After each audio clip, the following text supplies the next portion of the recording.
నమస్తే, welcome to our channel. నేను సిరి. చిరంజీవి గారికి అయితే పద్మ విభూషణ్ అంటే అనౌన్స్ చేసేసారు. సో మెగాస్టార్ ఫ్యామిలీ అయితే చాలా సంతోషంగా ఉందని చెప్పాలి. అంటే ఏంటంటే ఒక్కొక్కరు వయసుగా చూసుకున్నట్టయితే అల్లు అర్జున్కే కావచ్చు, రామ్ చరణ్కే కావచ్చు, ఇప్పుడు మన మెగాస్టార్ చిరంజీవి అవ్వచ్చు, అండ్ ఇంకొకటి ఏంటంటే పాలిటిక్స్ వైజ్గా చూసుకుంటే పవన్ కళ్యాణ్ గారు కావచ్చు. సో వీళ్ళందరిది ఏంటంటే ఈ ఫ్యామిలీ నుంచి ఇంతమందికి ప్రతి ఒక్క ప్రత్యేక గుర్తింపు అనేది వస్తుంది.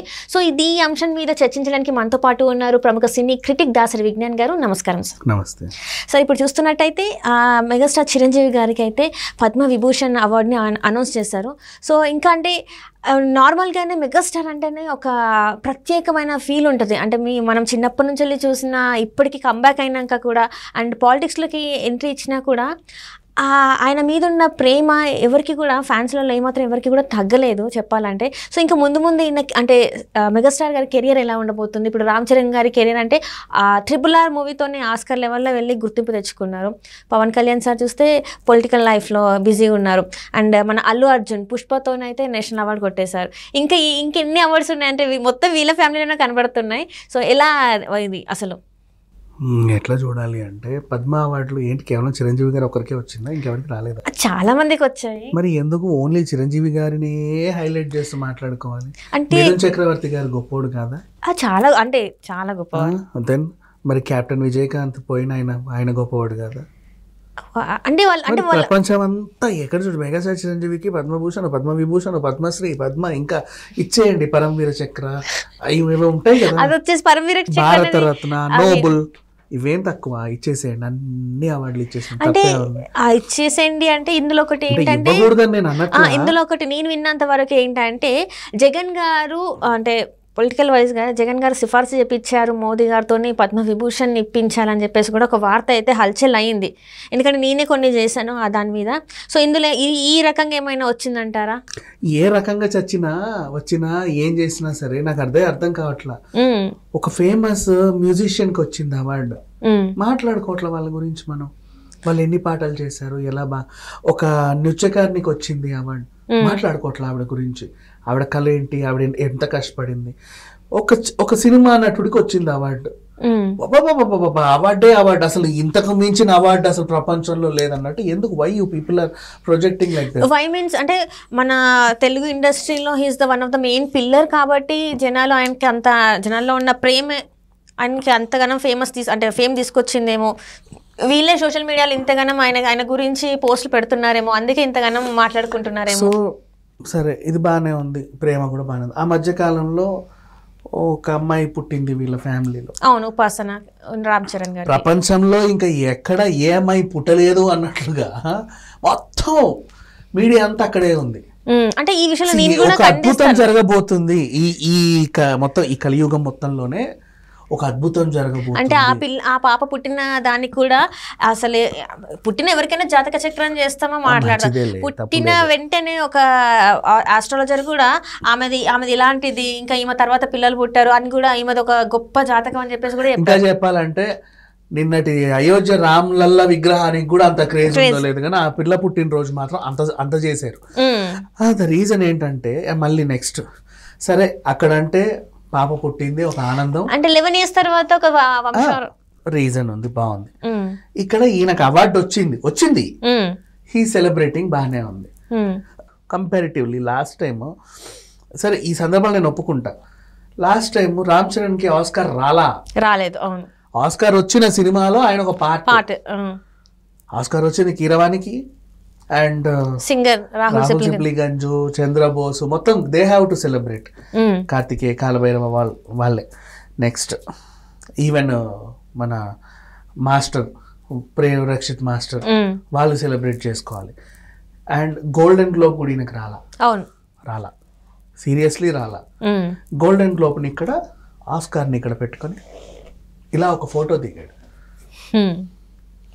ఆ ఊరేగింపు దాన్ని పట్టుకెళ్ళి మొత్తం ప్రపంచం అంతా తిప్పి తిప్పి అందరికి చూపించి అంటే మన తెలుగు సినిమా ఖ్యాతిని ప్రపంచ దేశాలకి చూపించారని అనుకోవచ్చు కదా. అంటే వన్ ఆఫ్ ద ఆ సినిమాలో ఒక పాత్ర చేసినా కూడా తను అట్లా ఆల్రెడీ కొంత తెలిసిన వ్యక్తి, పేరున్న వ్యక్తి, వాళ్ళ నాన్నగారి గురి పేరుంది, సో నన్ను గుర్తుపడతారు కాబట్టి నేను నా తెలుగు అంటే తెలుగు ఫిలిం ఇండస్ట్రీని ఆ ఖ్యాతిని చూపించడానికి అట్లా అనుకోవచ్చు కదా మనం. బాగుంది, పాజిటివ్గా ఆలోచిస్తే. ఇప్పుడు నేను చెప్పిన ఎక్కడ అపియరెన్స్ కి స్కోప్ ఉండి మన ప్రెజెన్స్ ఉంటే బాగా క్లాప్స్ వస్తాయి, బాగా మైలేజ్ వస్తుంది అనే ఏ సిచ్యువేషన్ ని కూడా యూటిలైజ్ చేసుకోకుండా లేవట్లేదు తెలుసా.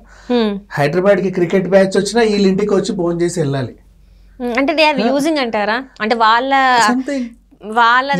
లైమ్ లైట్ లో ఉండడానికి చేసుకునేటువంటి ప్రచారమే తప్పితే ఇందులో ఇంకా ఏమీ లేదు. స్టంట్స్ అంటారు ఇవన్నీ. దట్స్ ఆల్ పబ్లిసిటీ స్టంట్సే కదా, ఇంకేంటి. నేను అదే చెప్తున్నా, పద్మభూషణ్, పద్మవిభూషణ్, పద్మశ్రీలు ఇంతమందికి వచ్చాయి. Why only are talking about Chiranjeevi and Mohan Babu కూడా ఎప్పుడో వచ్చాయి కదా మాట్లాడుకుంటే. అవును వచ్చాయి కదా వాళ్ళు. పద్మ అవార్డులు మన దాంట్లో మహా ఉద్దండులకు వచ్చాయి, రైట్. బ్రహ్మానందం గారికి వచ్చింది.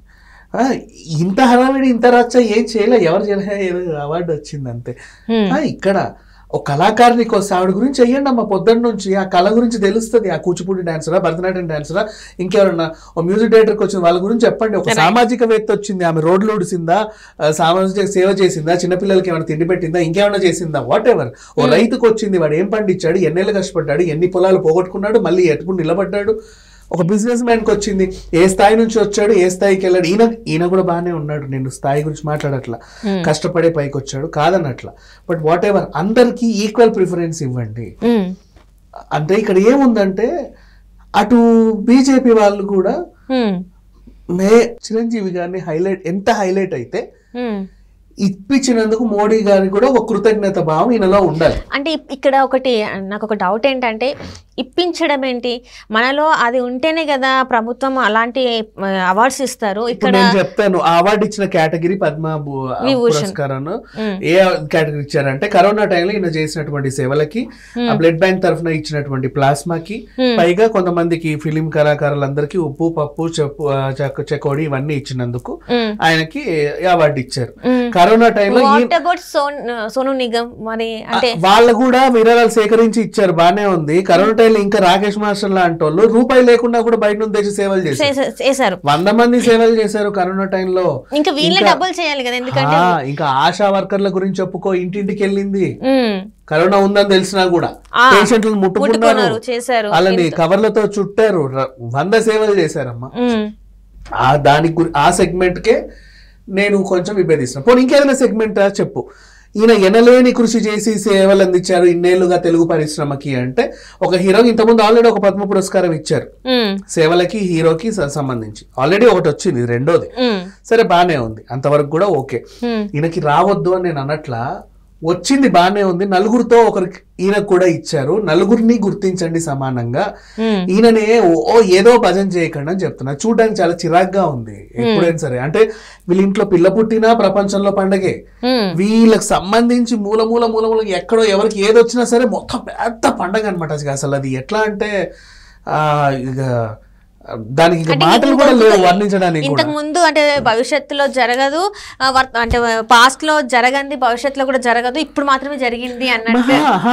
సీరియస్లీ ఇంకా అక్కడ మళ్ళీ ఏం ఉండదు. పోనీ వీళ్ళ తమ్ముడు గురించి మాట్లాడుకుందాం. ఆయన ఎవరో పొలిటీషియన్, ఆ పెద్ద మనిషి 11 ఏళ్ల నుంచి రోడ్ల మీద తిరుగుతానే ఉన్నాడు.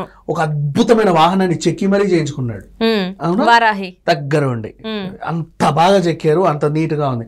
ఆ బండి రోడ్డు ఎక్కింది లేదు, ఈయన రోడ్లన్నీ తిరుగుతాడు అంటాడు, కానీ ఇప్పటి వరకు ఒక ఎమ్మెల్యే సీటు లేదు, కనీసం ఈయనకు సంబంధించి ఒక చిన్న సర్పంచ్ పోస్ట్ కూడా లేదు. అంటే ఇంతవరకు ఆయనకి రిజిస్టర్ అవ్వలేదు కదా ఈసీ నుంచి, 10 ఏళ్ళ నుంచి రిజిస్టర్ అవ్వలేదు కదా.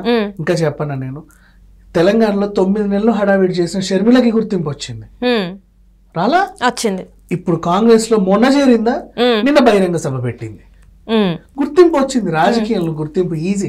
ఆమ్ ఆద్మీ పార్టీ కూడా అట్లా వచ్చి ఇట్లా గెలిచిందమ్మా. అంటే జస్ట్ ఒక ఫ్యాన్స్ తోనే ఇది ఇట్లా అవుతుంది, కానీ నిజానికి వాళ్ళకి అందులో లేదంటారా, ఊరేగిస్తున్నారు తప్ప అక్కడ ఏం ఉండదు, సున్నా. మళ్ళీ అది ఎందుకు ఆ ఊరేగింపు నాకు అర్థం కావట్లేదు. ప్రతిసారి చూసినప్పుడు వీళ్ళ ఇంట్లో ఏమైనా సరే, చిన్న ఏదన్నా అయినా సరే అసలు అది మొత్తం ప్రపంచ లెవెల్లో అది నవ్వుతో నా భవిష్యత్తు, అసలు ఇంకా ఏ జన్మలో ఎవరికి ఎక్కడ ఇది ఉండదు, అసలు ఇక్కడ ఏదో ప్రత్యేకం అన్నట్లుగా ప్రొజెక్ట్ చేస్తారు. అండ్ ఇంకా చెప్పాలంటే ఈయనకు వచ్చిన పద్మభూషణ్ కూడా అడుక్కు తెచ్చుకున్నవి అవార్డులు కాదు, నేను చెప్తున్నాను. ఇంతకు ముందు వెళ్ళి సభలు మొత్తం అందరితో సమావేశాలు అని చెప్పేసి అడుక్కు తెచ్చుకున్న అవార్డులు కాదు, నిజంగా గుర్తింపు తెచ్చుకొని ఇస్తే అది అవార్డు. నెక్స్ట్ నీ వల్ల నాకు ఉపయోగం ఉంటది కాబట్టి నేను నీకు ఇస్తున్నా అనే బార్టర్ సిస్టమ్ లో వచ్చింది అవార్డు కూడా. ఎగ్జాక్ట్లీ, అది కూడా అవార్డు కాదు. విన్ విన్ సిచ్యువేషన్ లో వచ్చింది కూడా అవార్డు కాదు, గుర్తించాలి. వచ్చింది కదా అని చెప్పి ఇప్పుడు అందరికి అపియరెన్స్ ఇచ్చినా కూడా అది గుర్తింపు. అంటే ఇప్పుడు పుష్ప సినిమాకి హీరోగా నటించిన అల్లు అర్జున్ కి ఇచ్చింది కూడా అడుక్కుని తెచ్చుకుందేనా? ఎలా అడుక్కు తెచ్చుకున్నాడు అబ్బాయి? 69 years లో తెలుగులో ఫస్ట్ టైం ఒక హీరోకి ఒక అవార్డు వచ్చింది, నటనని చూసి ఇచ్చాడు. ఒక హీరో ఆ రేంజ్ లో ఉన్న హీరో డీ గ్లామర్ రోల్ చేసి ఒక అవిటి వ్యక్తిలా చేసి, నెక్స్ట్ ఇప్పుడు ఫర్ ఎగ్జాంపుల్ తగ్గేదేలే జనాలందరూ మాట్లాడుకుంటున్నారు ఏ విషయంలో అయినా సరే. అంతకుముందు దేవుడా అనే పదం కూడా జనాలందరూ మాట్లాడుకున్నారు ఏదన్నా అనేసరికి. అంతమందిని ఒక డైలాగ్ ఇన్ఫ్లుయెన్స్ చేసింది అంటే అది చెప్పినటువంటి వ్యక్తి ఎంత నియమ నిబద్ధతతో ఆ నటనని ఓన్ చేసుకొని చెబితే జనాలకు అట్లా ఎక్కుద్ది, అవునా? So he deserves it. National award అనేది నేషనల్ అవార్డ్ చాలా తక్కువ, ఆస్కార్ ఇచ్చినా తక్కువే. He deserves. He deserves. అంటే ఇప్పుడు మన చిరంజీవి గారు మాత్రం హీ డజంట్ డిజర్వ్ అంటారా? డజంట్ డిజర్వ్ అని నేను అన్నా. ఆయన చేశాడు సేవ, కాకపోతే ఆయనతో పాటు చేసిన ప్రముఖుల్ని ఇంకా గుర్తిస్తే ఇంకా బాగుండు. అందులో అసలు అంటే టాప్ 10 లో లేడిన కరోనా సేవల్లో. సోను సూద్ని నేను పెట్టుకున్నా, ఒక అక్షయ్ కుమార్ ని పెట్టుకున్నా, మా తాప్సిని పెట్టుకున్నా, వాళ్ళు చేసినంత కూడా అంత అనిపించట్లా. సో ఆ లిస్ట్ లో చూసుకుంటే ఈజ్ నథింగ్. ఇంకా రాకేష్ మాస్టర్ తర్వాతే చిరంజీవి, ఎందుకంటే ఈయన దగ్గర చిల్లర ఉండి పెట్టాడు, ఆయన దగ్గర కూడా బాగా తిరిగాడు, బాగా చేశాడు. అండ్ ఇంకొకటి ఆయనకి యూట్యూబ్ మీద వచ్చినవన్నీ కూడా తనకే పెట్టినట్టు, అంటే లెక్కలతో సహా ఉన్నాయి మనకి. తెలుసు రోజు ఆయన ఏం తింటున్నాడో కూడా చూస్తూనే ఉన్నాం కదా. అసలు బట్టలు ఎలా ఉన్నాయి, ఎక్కడ వండుకుంటున్నాడు, ఏడ పడుకుంటున్నాడో కూడా తెలుసు, ఎన్ని రూపాయల మందు తాగుతున్నాడో కూడా తెలుసు. రైట్, ఈ రోజు మన మధ్యలో లేకపోవడం చాలా బాధాకరం. అంటే సందర్భం వచ్చిందని నేను గుర్తు చేసుకున్నా అంతే తప్పితే వాళ్ళ తర్వాతే ఈయన పేరుంది. మనం తీసుకుంటే మనం సర్వే చేసిన చిరంజీవి గారి పేరు ఇప్పుడు మన సోను సూద్ వీళ్ళందరి తర్వాత ఎక్కడో Rakesh master 7th or 8th లో ఉంటే A20 లోనో 21 లోనో ఉంది నా పేరు. అట్లాంటి వీళ్ళందరినీ దాటుకొని నాకు ఎందుకు వస్తుంది పద్మ పురస్కారం సో అండ్ సో సిచ్యువేషన్ కి అనేది నాకు అనిపించలేదు. సో అది అడుక్కు తెచ్చుకున్న award number 1. Number 2 win win situation లో బీజేపీకి వీళ్ళకి వచ్చిన డీలింగ్ అవార్డే తప్పితే దాంట్లో గొప్పదనం ఏం లేదు. అండ్ ప్రతిదీ ఏదన్నా చిన్న చితకది ఏదన్నా వచ్చినా సరే పెద్ద ఏదో జరిగిపోయినట్టుగా దాన్ని ప్రొజెక్ట్ చేసుకోవడం కూడా వీళ్ళకే చెల్లుతుంది. బట్ అక్కడ ఏం లేకున్నా కూడా చూపించాలి, మేము ఇది అని చెప్పి చూపించాలి అన్నట్టుగా చేస్తున్నారు అంటారు మొత్తానికి. ఎగ్జాక్ట్లీ. రైట్ అండి, thank you so much Vignan garu, మీరు మా స్టూడియోకి వచ్చినందుకు ధన్యవాదాలు.